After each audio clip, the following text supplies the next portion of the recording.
Hello, everybody. This is Hondo Carpenter, your Las Vegas Raiders beat writer on SI and the host of the Las Vegas Raiders Insider podcast. We will have another podcast tomorrow morning prior to the draft. We're going to answer a bunch of your draft questions. And then tomorrow night after the draft, we're going to have a full recap of round one podcast. We're going to have video with John Spytek and Pete Carroll and massive amounts of coverage at SI.com. So thank you for joining us. I want to read an email, just one today, and then I'm basing the entire podcast on this. It came to me a couple of weeks ago from David S. David S. in Panama City, Florida. Hondo, I know that you say your opinion doesn't matter. I do, and it doesn't. But I am emailed and asked you last year before the NFL draft what your top 10 players were. Should have been who, but sorry, that's the journal snob in me. Could you tell us before the draft this year again, please? David S. So, David, let me tell you the same thing I said last year, and let me address this with you. I talk with multiple teams, in some cases, multiple people on multiple teams, and I'm taking all of them based on their strengths. So, for example, if I know a team struggles at drafting running backs, they've failed multiple times. I don't put any value about them. I don't even ask them about running backs. And I'm going to give you my top 10 list. There's actually 11 players on it. Um, and sorry about that. That's not true. There are 12 players on my top 10. And you'll understand because there's a couple positions there's one position that's tied. So let's get right to it based upon the best drafting teams in the NFL, listening and talking to them. I guess this would be my top 10, but my top 10 is really based on them. Number one, Abdul Carter, the only player in this draft considered a dude, the only one. And remember, a dude is this: if 75% of the teams and people who I trust and talk to call a player a dude, that's how they make my dude list. That's how they make my dude list. Okay.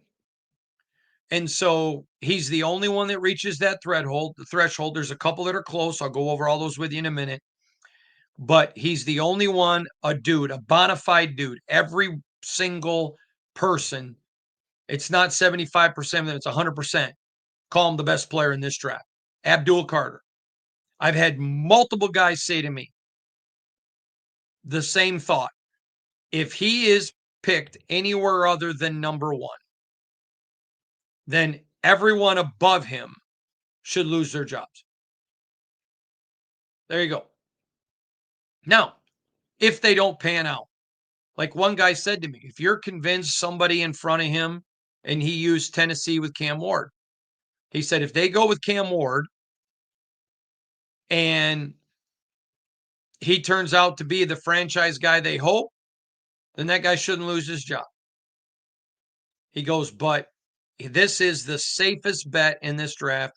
Abdul Carter, he said, at the third most important position in football, the edge rusher.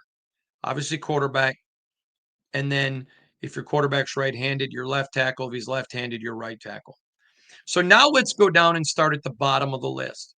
At number 10, there are three people tied for number 10. So that's why I said there were 12 people on my top 10 list. And those three people are Colston Loveland, the tight end out of Michigan. People love him. Michael Williams, the edge rusher out of Georgia, and Omarion Hampton, the running back out of North Carolina. Those three men are tied for my 10th best player in this draft. These are guys that universally everybody is super high on. Everybody believes in these guys. And by the way, I sent this list out to multiple people and said, thoughts on this, and they all no arguments, can't argue with it. So Michael Williams, and so let's talk about Michael Williams, the edge rusher. Great bend. Okay. Good vision. There's upside to him, things he needs to work on. Abdul Carter is polished and ready to go day one. Pick and play, he's your starter. Michael will certainly get there depending on the caliber of team that picks him, but he's got areas. Everybody here needs to get better. He's just not as polished as Carter. He's a little bit more raw. I'm not saying he's raw. He's a little bit more raw. Omarion Hampton is a bruiser. He's ready to go. Starter day one. And by the way, I asked everyone, what do you think of this list? And do you think any of these guys are potential all pros next year? Everyone believes they're potentials, not probables, but potentials. Omarion Hampton, though, a bruiser, absolute bruiser. And the way he runs, the way he punishes people, second best running back in this draft. Several people that I talked to had him as number one, but significantly more had him at 2. And I have him as the 10th best player, and Colston Loveland, not where Brock Bowers was last year. Not where Brock Bowers was last year, but a incredible tight end, big, tough, scrappy, plays tough, takes coaching, great hands, the biggest range of reach. Talked about that yesterday. If you didn't see yesterday's podcast, go check it out. Biggest range of reach as a receiver in this, can be a slot guy, a tight end, or an offensive lineman. 3 down tight end. So again, number 10, Omarion Hampton. Nope. I gave you the wrong info. Yeah. Omarion Hampton, Michael Williams, Colston Loveland. At number 9, the only quarterback to make this list of the top 10, Cam Ward. A lot of guys think that he would have been probably 5th, 6th, 7th best quarterback in last year's draft. Would probably be 7 or 8 possibly next year. But he's the best quarterback prospect in this class, bar none. And you all know, going back to last year when Drew Stanton was on the show, he talked about Jackson Dart, and Jackson Dart has a first-round grade, but it's a bottom of the first round, not even close to Cam Ward. Cam Ward is number 9. At 8, the second tight end to make this list, Tyler Warren out of Penn State. Again, nowhere near Brock Bowers, who was a dude, and a dude is a number 1 overall grade. There were 3 number 1 overall grades last year. Brock was one of them. And Tyler Warren, though, this is what one person said. Warren is as close to Brock as we've seen. We have a better grade on him than we even had on Kyle Pitts, who we were not as big as other people, but certainly liked him. But Tyler Warren is a game-changing tight end. Not Brock, but a game-changing tight end. And that's Tyler Warren at the 8th best player in this draft. Now, the next one, number 7, Ormond Membu, the offensive tackle of Missouri. There are some people like Omarion Hampton and Ashton Jeanty that have him at 1 tackle. Some have them, all of them, if they don't have him at 1, they have him at 2, and everybody that has him at 2 has another guy at 1, but it's the same one, intermingling between the 2. One general manager said, I don't care who I am. If I came with either one of those guys, I'd be happy. Another man said, we literally have them separated by 2 points, which is, in his words, which is virtually nothing. So there you go. Armand Membu. Right tackle, who everybody believes can play left. He just hasn't been something he's been asked about, like Talise Fawaga last year. Everybody loves Membu. He's young. He's extremely athletic. Great hips. Tremendous hips. One guy said to me, the best hips and the best wrists combination he's ever seen. Said, I've seen guys with better hips. I've seen guys with better wrists, but not better than combination wise of Membu. Extremely athletic. And he comes in at number 7 on our list. Number 6, Travis Hunter of Colorado. Talked a lot about him yesterday. He's not a shutdown corner, he's a cover, but there is concern when he makes comments like, if a team's going to ask me to, play one side of the ball or whatever, about you can go watch yesterday's podcast and get the quote. I don't want to misquote. So let me just say, it essentially was, if you're going to ask me to play one side of the ball, I'd rather quit football. Now, nobody thinks he's going to quit, but it's a lot of bravado from a young draft pick.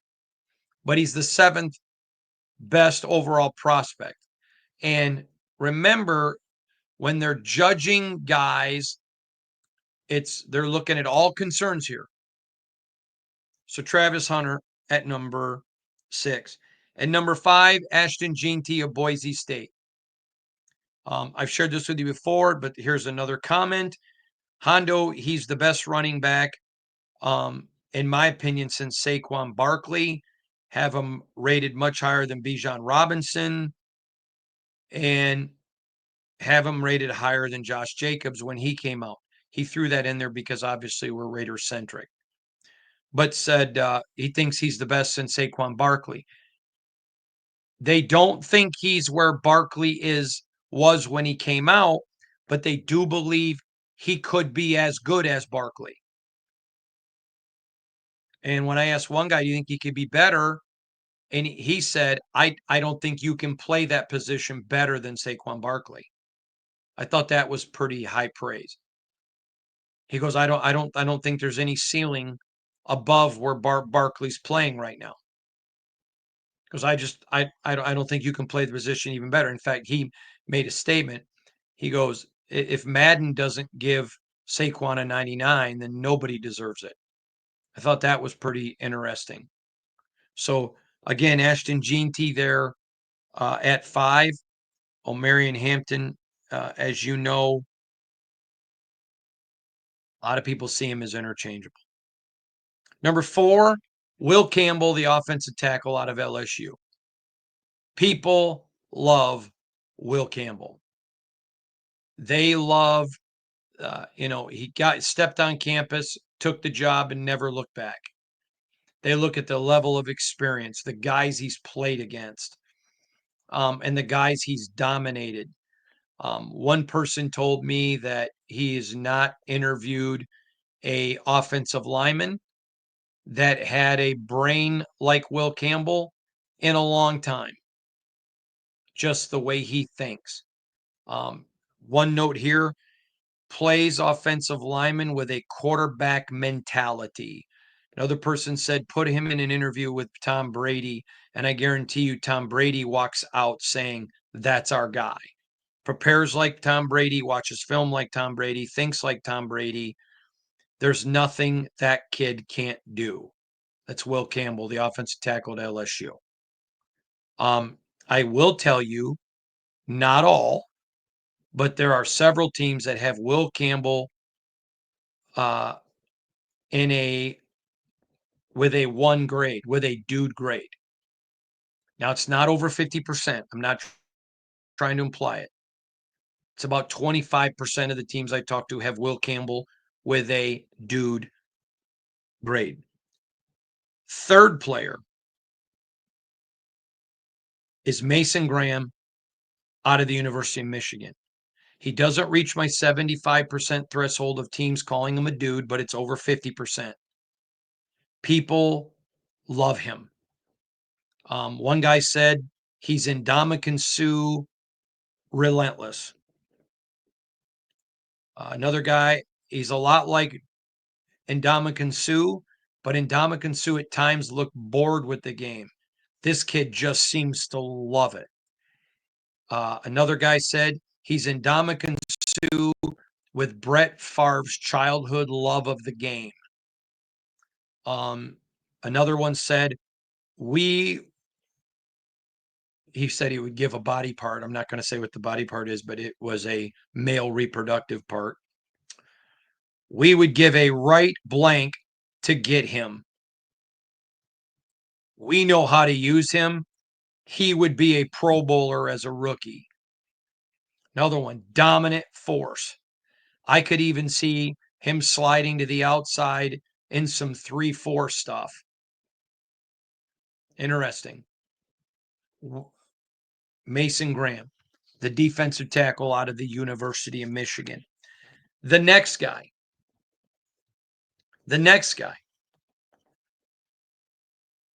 more than Mason Graham, has listed as a dude, but it's not 75%. It's over 60, but it's not 75%. So I'm not calling him a dude. But a lot of people, 60% have this guy and Abdul Carter as the best two players in this draft. That's Jalen Walker out of Georgia. He can do edge, he can play linebacker. One guy said this: absolutely the edge capabilities of Abdul with the linebacker abilities of Micah Parsons. This kid's a stud. Another one, I think this kid's hurt because he played on such a talented Georgia team. You put this guy at a smaller school or a team not as good, put him at Iowa State, he's probably the first player overall. But he was surrounded by so many good players at Georgia, he at times disappears into the tapestry because so many players there are good. Interesting quotes there. Another one said, we would actually take Jalen over Abdul, even though we think they're both dudes, just because of his versatility to play linebacker. Interesting. Here's another one. Jalen Walker has something that cannot be taught. It's eyes in the back of his head. He just sees things that other people can't see. He keeps the game in front of him, but go watch his film. Watch the way he avoids blockers who are on the ground and the way he sheds guys with his arms. The distance, the reach are all impressive. So there's Jalen Walker now. What people are saying about Jalen Walker. So let's go over the list again. Abdul Carter, number 1. Jalen Walker, number 2. Mason Graham, number 3. Will Campbell, number 4. Ashton Jeanty. And by the way, Ashton Jeanty and Travis Hunter both had votes for dude. Both had votes for dude. Those are the 6 guys that had votes for dude. Only one reached it for me this year. Okay. But Mason Graham at 3, Will Campbell 4, Ashton Jeanty at 5, Travis Hunter at 6. Armand Membu at 7. Tyler Warren at 8. 9, Cam Ward. And at 10, 3 players tied, Omarion Hampton, Michael Williams, Colston, Loveland. I talked at length about Loveland yesterday. Please go watch the podcast. I think there's a good chance he drops because a lot of people don't value tight ends. And if he's there in the second round, I don't know who else would fall. But I could absolutely see a scenario where the Raiders take him. Remember, they know the success of having multiple successful TEs with Rob Gronkowski and Aaron Hernandez. And by the way, I mentioned Aaron yesterday, and someone sent me a nasty email. How dare you even bring him up? Do you not know about the crimes? I'm aware of it. We're talking about football on the field. Grow up, Karen. But Colston Loveland. So Michael Williams. And this guy's a stud. All of these guys here on these 12 guys are all studs. All studs. And if I'm sitting there and I'm the Raiders and I've got a chance, and I get an Abdul Carter, a Jalen Walker, Mason Graham, Will Campbell, Ashton Jeanty, Travis Hunter, Armand Membu, Omarion Hampton, any of those guys, those 8 guys, I think you're pleased. You walk away pleased. And this isn't my opinion. So if they're convinced at 6 somebody's worth it, okay. Now, let me share with you how I approach the draft. Whether it's somebody that I agree with, for example, I would not have taken Tyree Wilson based on medical things I talked about before the draft because of the percentage of guys who do recover from his injury. But I said Dave Ziegler and the Raiders had their medical people clear him, and you give every guy 3 years. But in Tyree Wilson's case, the Raiders knew the first year they weren't even expecting him to do anything. Chandler Jones stuff came about. At the end of year 3, which will be year 4 for him, if he does not pan out, then it's a big 0 for Dave Ziegler. But these men's jobs are on the line. They have much more vested than Hondo Carpenter. And so I think you give them the leeway to pick who they want, do what they want, and be supportive. Not the kid's fault where he gets picked. But I want to just say this. If you're a Raider fan and one of those 8 names I just mentioned, they get at 6, I think you're pleased. You get a Jalen Walker, you get an Abdul Carter, a Mason Graham, a Will Campbell, Ashton Jeanty, Travis Hunter, Armand Membu, or an Omarion, celebrating. Now, I got a text yesterday, and I don't know where I could not find this on my social media or anywhere. And I had my staff check the comments, and they didn't find it. I got a text from somebody, and this is what he said. Hondo, I saw a response to you on social media. This is an NFL executive where someone talked about Tech McMillan being a all-world wide receiver and Ashton Jeanty being an all-world running back, and it instantly puts the Raiders in the playoffs. Well, how'd that work out with Josh Jacobs and Davante Adams?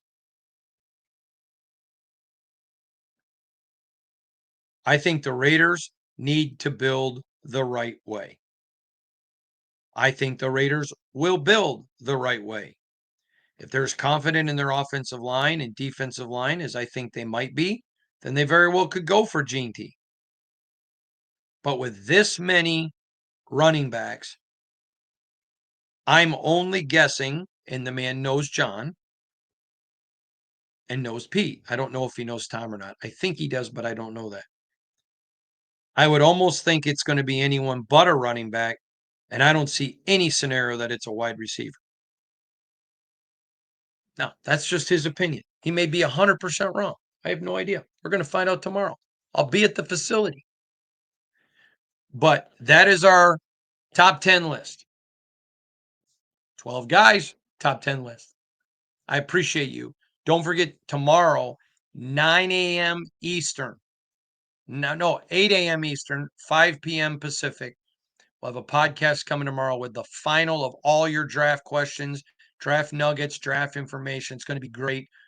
I'm going to get that done and drop it in before I head to the facility to do to cover the draft. Thanks for joining us tonight, everybody. God bless you. I hope you have a great night. I'm trying to find my thing here so I can get out of here. Hope you have a great night. I'll see you tomorrow at 5 a.m. Pacific, 8 a.m.